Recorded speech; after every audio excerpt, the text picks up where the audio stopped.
I think a horrible brand that was no, it wasn't horrible, but it was Shaq with Shaq shoes. Really?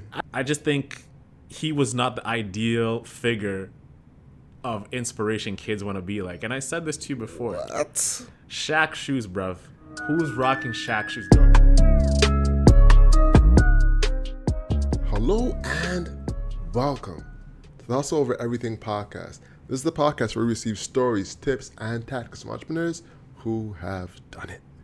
Today, we have a focused podcast. We're focused. We're lasered in. You know what I'm saying? Yeah. And what we're doing today is deep diving on a specific topic to give you our insight on it and the research we've done from our experiences over time. Mm-hmm. So today we're talking about creator businesses, you know, because something happened recently that was very interesting.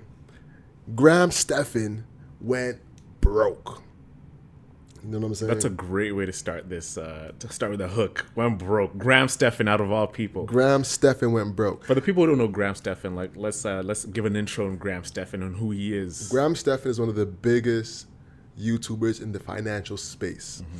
He has about 3 to 4 channels and podcasts around the financial space for, real estate, crypto, a whole bunch of different topics, stocks as well. Yep. And he's almost become a financial post of content creators, mm-hmm. you know?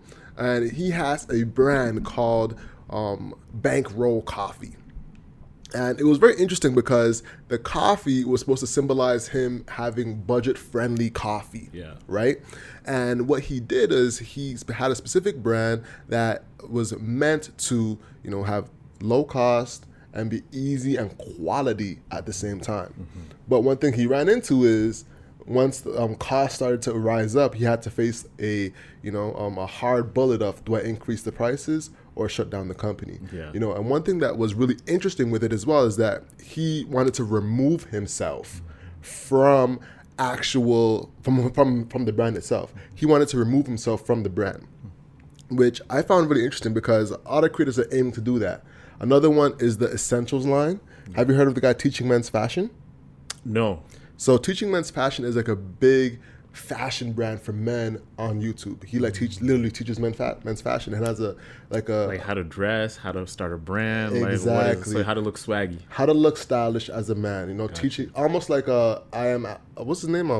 Alpha M. Alpha M Consulting, that dude. Word. He's like a younger version of him. Oh, he's taking over. He's on the rise. He's on the rise for sure. Oh, he's huge. He's huge. Eh? Okay. Huge business, and he has a brand called Essentials. Mm-hmm. And one thing that I find very aligning with both him and Graham is that they try to remove themselves from the business. Mm-hmm. So like when you talk about like removing themselves from the business, mm-hmm. So Stephan, 3 million followers. And guys, to give you a little context of like Stephan and what he does.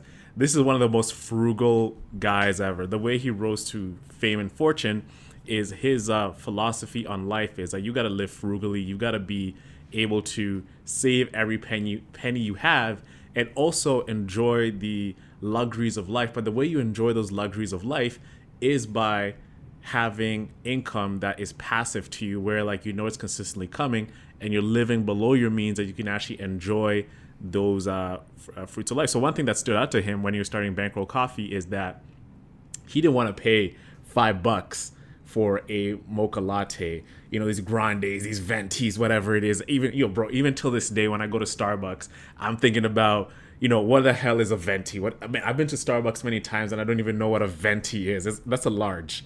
So imagine dropping, he did the math. He's looking at, okay, if I drop like $5 a day, 365 over like the years, let's say I have a good corporate job, if I'm spending that money over like a certain work lifetime, and if I invested that money, by the time I retired, I'd have had like $1 million in like an account. So he just like scrap that.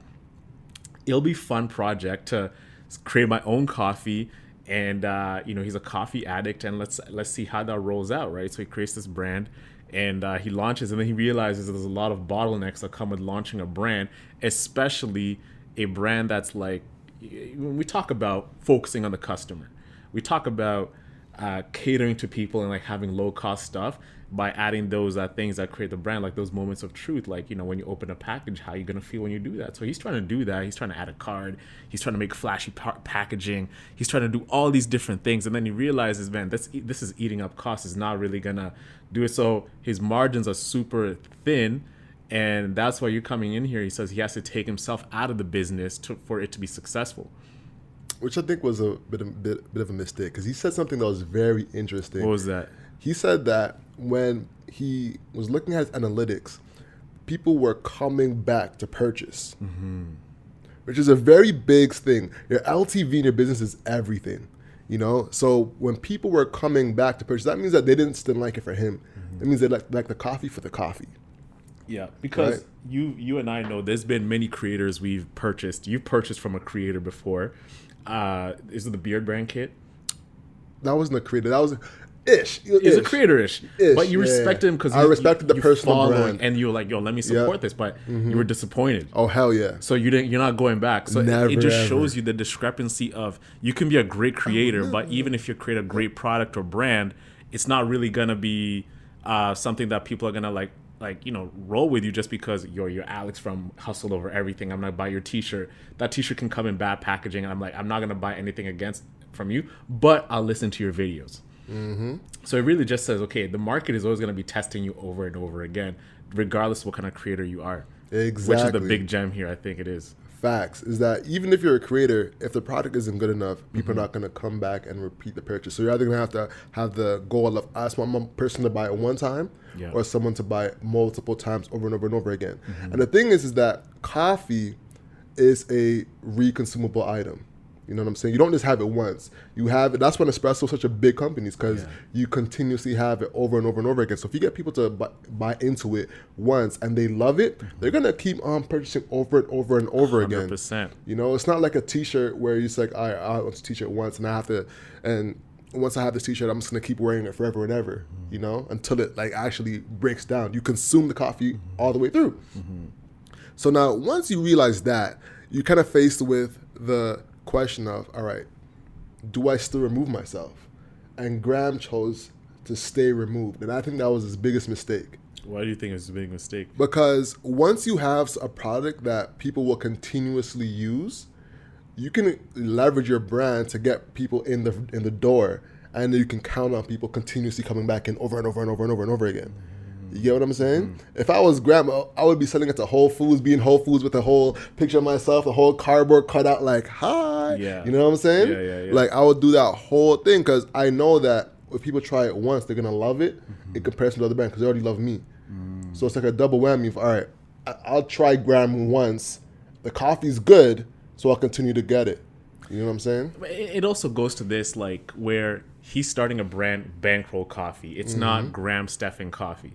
So forever who doesn't even know about Graham Stephan, I'm coming and I'm landing on bankrollcoffee.com, and I'm realizing that this is like a brand. Like, the brand is sick. Like, the brand is like, even like the confetti gun, everything they have, it's like a different touch to it. So at a point, it detaches itself from Graham and it becomes Bankroll Coffee, similar to Jessica Alba.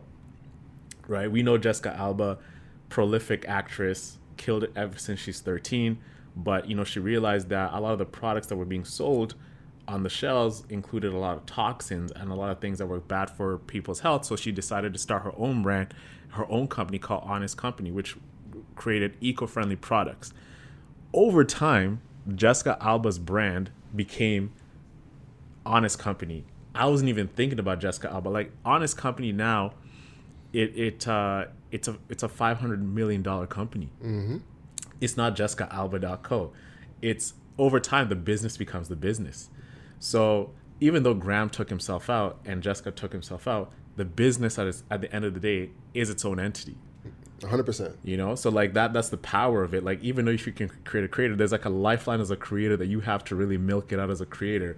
But the brand ends up becoming the brand, and everyone has their input into it. There's so much you can control about the brand when it is a brand, with you as a face, but it can surpass you because money talks. The consumer talks. The consumer talks. So if people are repping this and they don't even know about you when they buy it, they're gonna tell their friends. They're not gonna tell, hey, like this is Jessica Alba's cream and lotion and whatever. It's just like honest company products. Word. But now there's like a blend, right? There's like a fine line, because if you look at George Foreman grills, right? Got you. That's a great point. George Foreman grills, it's on its own. If you look at Jordan brand, no, people aren't really buying Jordans for Jordan anymore. Mm-hmm. They're buying Jordans for where it is in the market, what it says about them, you know? Mm-hmm. And that's where Bankroll Coffee's headed. And Graham Stephan could be that marketer to land them in that space. You get what I'm saying? And he has the free marketing, which is YouTube. He was doing Facebook ads. And he was letting the iOS 14 update murder his cost per acquisition. He mentioned that in the video. So I was like, bruh, like if you have a free marketing platform, your YouTube channel, 3 million subs. 3 million subs. Why are you not leveraging that? Oh, like you could easily have him advertise as Bankroll Coffee as an advertiser. And he can also use affiliates too. Exactly. You know? Exactly. With that big of an audience and that big of an email list, I don't know why you'd even consider Facebook ads to begin with. Word. And even coming from me, a Facebook advertiser, someone who knows the platform inside and out, you have to use your free platforms first. Leverage those and max those up before you go to Facebook ads to get net new consumers. Go ahead. I also want to say this. Like you brought up a great point with talking about Jordan, talking about George Foreman, but there's a certain class of creator which we decide who we're going to really rock with and who we're not really going to rock with for like a long time. The reason why Jordan is Jordan and George Foreman is George Foreman is because these individuals made us aspire to be something bigger than we were. Like George Foreman during his time, he was a decent boxer, but he wasn't like a Fraser. He wasn't like an Ali or all these other great boxers we've come. No, he was up there, but you know, the George Foreman grill just took a life of its own because George Foreman, he was an influential figure. Jordan changed basketball. Everybody wanted to play like Jordan. Even Kobe wanted to be like Jordan. So even us as kids growing up, we see this mythical figure that was a superhero of basketball. And he like lived in the pantheon of greatness, which is something that you aspire to. George Foreman was up there at the top with boxers. Graham Stephan is a YouTuber. And there's a different class of aspiration on how long I will rock with you. Like, this is a Graham Stephan coffee. You know what I'm trying to say? There's like a different air that these different people live. And that's why even the Kim Kardashians with Kylie Cosmetics, Kim Kardashian, Kylie Jenner with her Kylie, is it Kylie Cosmetics? Yeah, that's what you said. Yeah, you're right. Kylie Cosmetics. But Kim with Skims, Skims brand, right? Mm-hmm. These people are individuals we aspire to live and be like. Graham Stephan, he is someone you aspire to be like, but fact. It's very achievable with Graham Stephan. He is a multi-millionaire, bro. That is not very achievable for most people. He is in the top 1% of people in America. But you know what exists, Alex? There's a blueprint to be a Graham Stephan. Yeah, all right. So Graham Stephan, this is the thing with Graham. He's amazing at making you feel like he's your boy. Even though he's not, he's looking at you like you're like low-key. He's looking at you like you guys are like the minions. You guys are the muggles. You are the muggles. Yeah, you know what I'm saying. But he's amazing at making you feel like this is your boy. This is you know you can do this. You can do this, no problem. Come through. You know what I'm saying? Yeah, it's gonna make $1 million. There's no problem. Oh yeah, you can buy a property. Yeah, you know, guys, I just like dropped this new Tesla. Like it was easy, just like quick, like $90,000. I mean, you can do it too. Just get a couple properties, get a couple houses, and you're okay. You just save your money, just like live below your means. Like that is so it's realistic, but it's unrealistic at the same time. Exactly. It's so aspirational. So he really makes you aspire for more. And that's some of the things that come with Bankroll Coffee. That's why I think it's actually a really good pivot for him to have Bankroll Coffee as a brand. And I think he can really bring it there. And look, he's sold out before. He sold out multiple times. And what he can do now is leverage his YouTube platform to generate so much audience where he can leverage that to start marketing on top of it, just like George Foreman does. Because now he's going to know exactly who his customers are, what kind of archetype they are, and build more on top of that and have those customers as customer reviews, testimonials to speak to how amazing the coffee actually is. You know what I'm saying? Yeah. So I just feel like he could leverage his brand more and even have it as YouTube ads in his own content. Like he doesn't have to like personally go out and do it. He can record a YouTube ad once and like make it, hey, this is brought to you by, you know, Bankroll Coffee every time. Yeah. You know, or even have more YouTube ads on other people's platforms that are similar. Like he could have a Bankroll Coffee ad on Den's platform. You know, a YouTube ad on Jake Tran. You know, on content like that. These like financial guys, if that's who you're serving, like exactly. Bankroll Coffee, you're all about finance, you're all about getting the money. Go, I'll be a perfect customer for Bankroll Coffee. You feel me? That brand is totally like, I'm the customer archetype for that brand. You know, and you know, we're talking about like Jordan, we're talking about George Foreman and Jordan and all these people. What about failures of different creators or different figures of statures whose brands haven't really gone to a meteoric rise, or they didn't really hit that? Talk about it. Let's talk about it. Who was a horrible brand deal that you thought was this like? I think a horrible brand that was it wasn't horrible, but we spoke about it before. It was Shaq with Shaq shoes. Really? I thought Shaq shoes had great opportunity, but it was just, I just think he was not the ideal figure of inspiration kids want to be like. And I said this to you before. What? Shaq shoes, bruv. Who's rocking Shaq shoes? Dorks, are you wearing Shaq's? Dorks is a baller. Are you wearing Shaq sneakers? No, but I know that his brand is targeting of underprivileged kids who he's trying to help them to have shoes. Exactly, bro. Like his market. So you know what? All right. So this is let's break this down. So Shaq made shoes to go to Walmart, right? But what I think he actually did wrong is that he could have had a top-down approach, but he went bottom up. You know, he went straight to Walmart. He first had a shoe with some like I think it was Adidas or I think it was Adidas or Reebok. I can't remember which one, but he had like a sneaker deal that was like $100, $30 shoes. And then went to Walmart and had his shoes in the gutter, like next to like Jesus sandals and stuff like that. You know what I'm saying? Barbecue ones, exactly. Yeah. So that ruined the credibility of the brand because like, oh, you're wearing the Walmart shoes. Yeah. You know, but he still sold crazy numbers, bro, and it's still going crazy in Walmart and stuff like that internationally because America isn't the only market. Eh? There's like a whole, you know, international market that he's targeting and winning at. But I think what he could have done better is had a smart deal where he could have said, hey, I want to do a Shaq for Foot Locker and a Shaq for Walmart. So then they could have been like you got the good Shaqs. I see you rocking the bad Shaqs. And then you could have went on both fronts. I think that's what he should have done. It's similar to like Ralph Lauren and Polo. And Kanye. And Kanye, and exactly. So imagine you come to like a baby shower. You ever seen those guys who come in the baby shower? There's like a baby shower print. You've seen those. Oh, the Burberry print? Is this a Burberry print? Yeah, if the baby shower guy. There's a baby shower guy. So there's the Burberry print, and then there's like the Polo. There's two fits a guy wears to a baby shower. Yeah, it's the Burberry shirt for sure. For sure, the Burberry shirt. Every guy, like, I don't know why they do that. Like every hood band, you know, rocks the Burberry shirt to the baby shower. Yo, do you think I'm the type of guy to wear a Burberry shirt? You'll never. You're wearing a polo. I'm wearing a polo. You're wearing a clean polo. Clean polo. No, you know what I'm saying? No, like maybe an alligator. Maybe I'm a Lacoste guy. Okay. I see that. I'll probably wear like. I'm definitely wearing like a long sleeve polo. You know, I'll probably be a Pops. You know, like you call me a Pops all the time. I'll truly be a Pops at that point. Literally. Facts. But yeah, man. So, you know, all these great creators. I mean, we've seen it happen. Boxing, Conor McGregor, Proper 12 Whiskey. There's also like our local friends here for y'all entertainment. Yeah, let's bring it to a local level. Who are some people who are doing it really good at a local level? I think two people I can mention. For y'all is killing it. Yeah. You know, the F4YE brand is amazing. One thing that they did amazingly is the community aspect of it.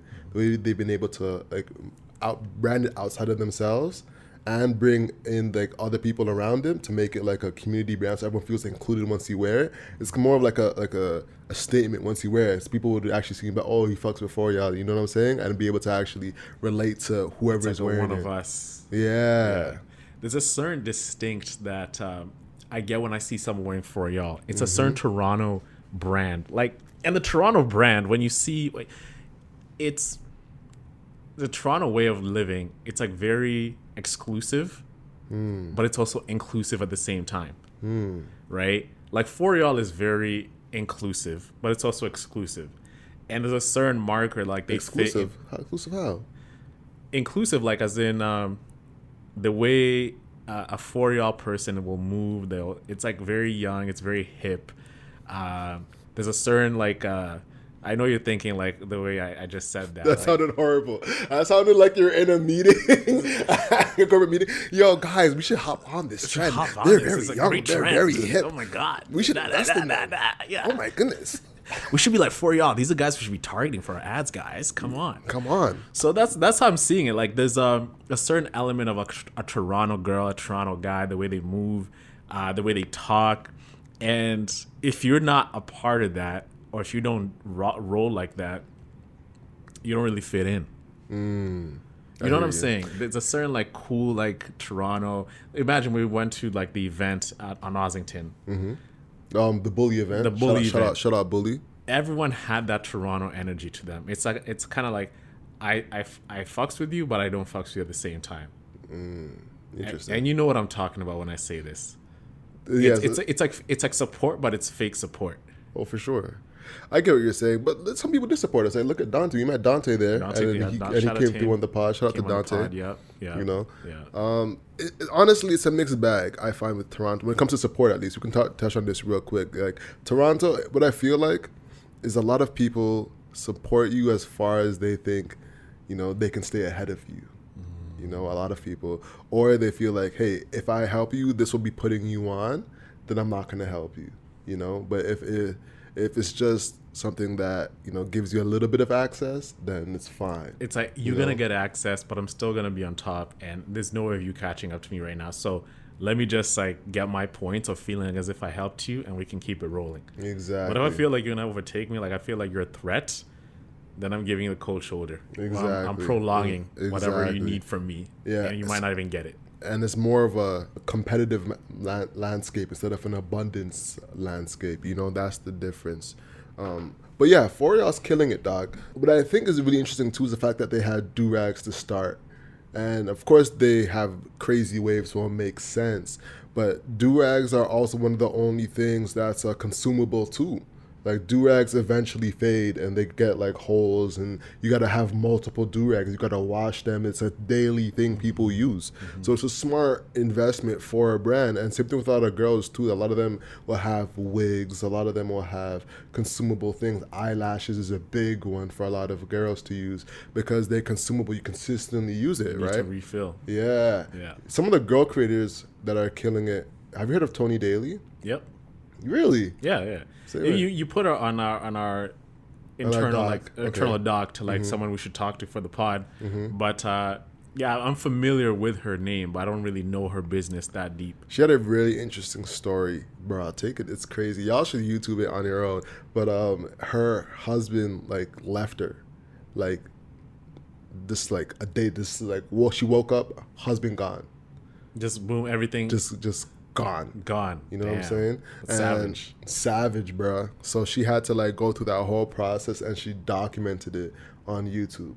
You know, so yeah, feel free to go through that tunnel and support her brand. Shout out to Toni.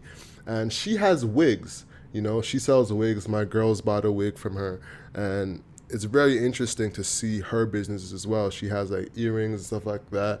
And wigs is another thing that is a consumable that girls have to go through, and it's usually at like a medium to high price. So it's something that people can source, and we've seen other people do it really well, like Vivian K, you know. So yeah, I think that's an interesting lane as well, and I think that's one way a lot of black women are making really good businesses, because the wig industry has been dominated by like Korean and overseas entities that have been like having that industry in the chokehold. Yeah, because they control the supply chain. They control the manufacturing. So like it's easy for them to set up shop, offer low pricing with high margins for themselves, because they control the back end, and go to places like Brampton, set up shop. You see it's like a Asian man or woman or family running the business, selling to black women. You're like, this is crazy. This is our industry. This is what we do. This is our market. But it's hard to see our faces in there. So we need more Vivians. We need more Toni Daleys in there. And we need more creators who are in the beauty space taking advantage of this. Imagine if they all teamed together and they all came together. Like, hey, You know, how can we work together? It's an embracing mentality, and how do we create a product for ourselves, but we own the entire company. We own, it can start from Toronto, it can start from the GTA, and then it can expand over and over. But that's how you create power. That's how you create a movement. Leverage. You know, and another one that didn't go well, unfortunately, was Big Baller Brand. You know, why do you think it did not go well? Because they didn't get the shoes manufactured. Apparently, you had someone stealing from them, and the shoes never came out to the quality that needed to happen. You know, I think the biggest mistake, the marketing was right, the idea was amazing, but the execution, it needed a lot of work because they needed to have the proper infrastructure to make the products. You know, they didn't have the right shoes, they didn't have the right facilities to get the shoes made, shipped out in a timely manner so people could start the engine of a Big Baller Brand. You know what I'm saying? I think I'm very familiar with the Big Baller Brand story, and I know like how the family did it. I think what LeVar did, he started the way any other creator would do it. They started with t-shirts, with hats and everything. They built the Big Baller Brand from the ground up when Lonzo, LaMelo, and Jello were still in high school. And they did execute on sneakers. Zoe was wearing his sneakers for the Summer League highlights. LaMelo launched the MB1s when he was still in high school. And that made him ineligible to play in college because he had a signature shoe line. So when they actually started growing the brand, what happened is their business partner, Allen, was stealing money from the business. And, you know, Lonzo is like the biggest financer of the business because he was the one who was already turned pro. So he already has advances and everything. So when he was stealing money from Big Baller Brand, it really just like separated the whole family because the vision was so tight and so bright that when the guys were turning pro, this one wrench in the family made Lonzo step away from Big Baller and go sign with another brand. Big Brother is not part of the brand anymore, so LaMelo is not going to join the brand. So LaMelo is now signing with Puma. So I think if they had stuck together through the whole time, especially now with LaMelo turning pro and becoming a superstar, they would have done something that would have scared the entire sneaker and apparel industry, specifically targeting professional athletes. Facts. And I just think they still have a chance, but it's too late now because LaMelo's already so knee deep with Puma, Lonzo's deep with Nike, and now Jello's the only one staying with Big Baller Brand, but Jello hasn't even cracked an NBA roster. He's had a couple stints in the NBA with the Pistons and with the Hornets, but you know, it's not LaMelo. You know, it's not him. Yeah. So it just sucks for LeVar because all his life he's planned for the boys to be in the league. He would say, you're born to go pro. You're born to be up. Like, imagine you're finding your wife in college. I'm targeting a 6'2" woman, and all my boys now are 6'7", 6'8". Yeah. And now, like, your dream has come alive. Like, your boys are, like, top players in the world. And now what you had imagined to create this business has now gone down the drain because some outside mother effer ruined it for you. Yeah. It's nuts, man. It sucks that that's the wrench. That's the wrench. You know, after all those things come together. Everything come together. And I was actually watching the Venus Williams, Venus and Serena, King Richard. Have you seen that movie? I haven't. Is it good? It's so good. Really? It's so good. It reminds me of like Tiger Woods' dad, the way he trained Tiger in like a very militant way to become like a golf prodigy from day one. Mm-hmm. He put like a club in his crib at like 3 years old. Wow. Yeah. Tiger is like, who was born to like dominate sports, man. I watch King Richard, but that's the same thing with LeVar. It's just outside factors that can really ruin your influencer business. Because he had a Facebook show and everything too. Yeah, I saw it. It was okay. It was fun. I was addicted to it. Really? I was. I watched the one too, and I was like, it's good drama. Sometimes you need drama, man. Word. So let's work towards wrapping up, and let's work towards giving some lessons. You know, like what are some takeaways from this? You know, one thing I want to mention is expertise. Mm-hmm. You know, a lot of these creators, what they've done is create an expertise with their brands to align. Like you mentioned, what's my Irish guy's name? Conor McGregor. Conor McGregor. Listen, I just lost UFC points. You know what I'm saying? If there was ever any UFC points, I lost those. Stay in your music lane. I'll stay in my sports lane. Facts, exactly. I'm in the music. You got this is my lane. So with Conor McGregor, right? Yeah. He had showed expertise and culture in regards to boxing and being Irish. Mm-hmm. And that's what he's selling right now. You know, he has his whiskey, his Irish whiskey, which aligns perfectly with him. He's like Mr. Irish. Mr. Irish. You know? And he also has like a P90X deal that's showing up how he's getting fit, how he's staying in shape. So because of his expertise and culture, he's leveraging that to have products to align with it. Mm-hmm. So people can be like, oh, that makes a lot of sense. And with his visibility, he's making a killing. Yeah. You know? So it reminds me when I went to I visited an Irish pub, and I go to the bathroom, and the Irish guy is like, I'm the only like black guy in the pub. He's like, what's bringing you to an Irish pub? And I'm like, you know, I'm just here with some friends and everything. What was that? What's bringing you to an Irish pub? They're asking me like, they're like, what do you like? Who are you coming into an Irish pub? And then they're like, man, what's your name? I'm like, my name is Owen.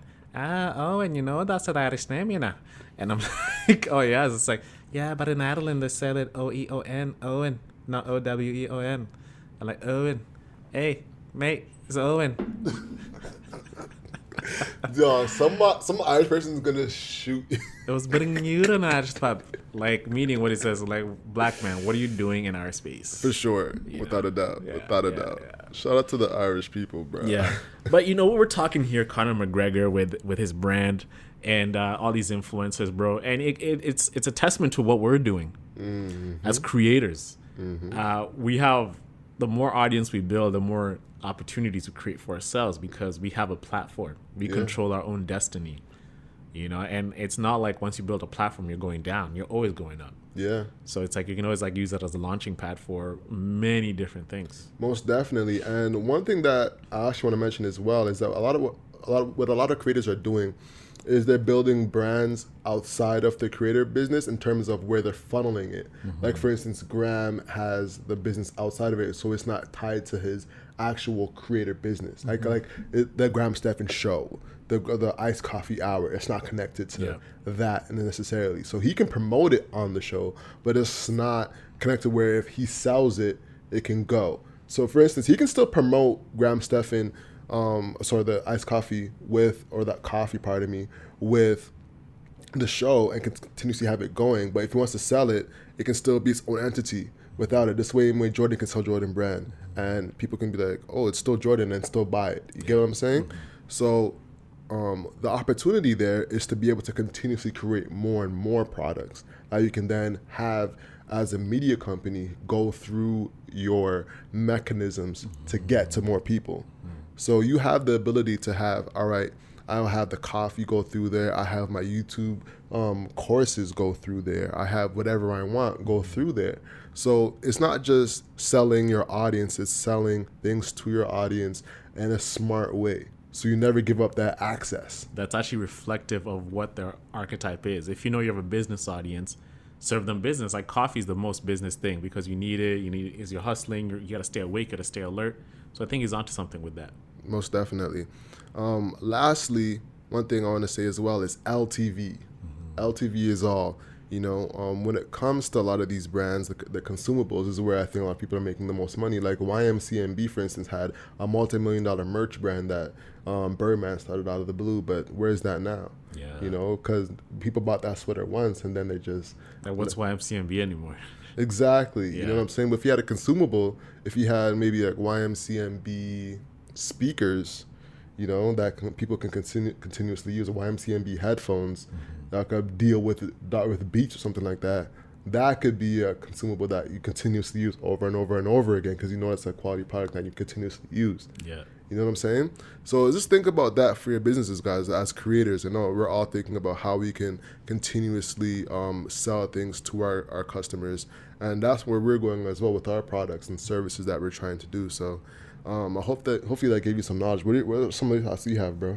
I think I ultimately believe that right now is the time to create a platform for yourself. Even if you're an individual, build a following. If it's TikTok videos, build a TikTok following. If it's a podcast, build a podcast, but you need to have a brand, whether this is as an individual, whether that's like a brand behind, like for your entertainment, it's a Hustle Over Everything, it's a Stephan Dan, because the more you build on that, the more opportunities you expose. As Freddie T from Pivot says, exposure leads to expansion. Mm-hmm. Right? So you got to lead to expansion, but you got to expose yourself to the world. And the only way you're going to do that is by starting and creating and building brick by brick every day. Most definitely. And if you're a creator, and some of the things we need to mention is, how are you going to keep your audience? How are you going to continuously maintain that connection? And one of those things you can do is use ConvertKit, one of our affiliates for the podcast. Facts.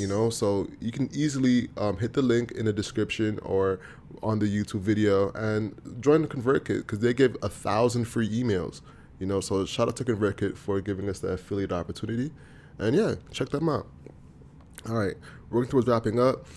I think that's it. Anything else we want to talk about? Shout out to Dorcas on the film. Anything to add in there? No. We're good? We're good to go? We're good to go. All right. All right, y'all. Support the podcast. Make sure you subscribe. We're on hustleovereverything.co. You can get some merch there. The sweater. If you're not following us on Instagram, we're at 247hustler. On Twitter, 247hustlers. And tap in with us, y'all. DM us, let us know your thoughts. We'll feature you on the next pod, y'all. All right, man. Oh, shout out to Rachel. I said I was going to shout you out, and I shouted you out. Shout out to Rachel. Say Rachel from England. Not in England. The Rachel from Toronto. From where I used to work? Yes, Gotcha. exactly. Shout out to Rachel. Rachel Robbie.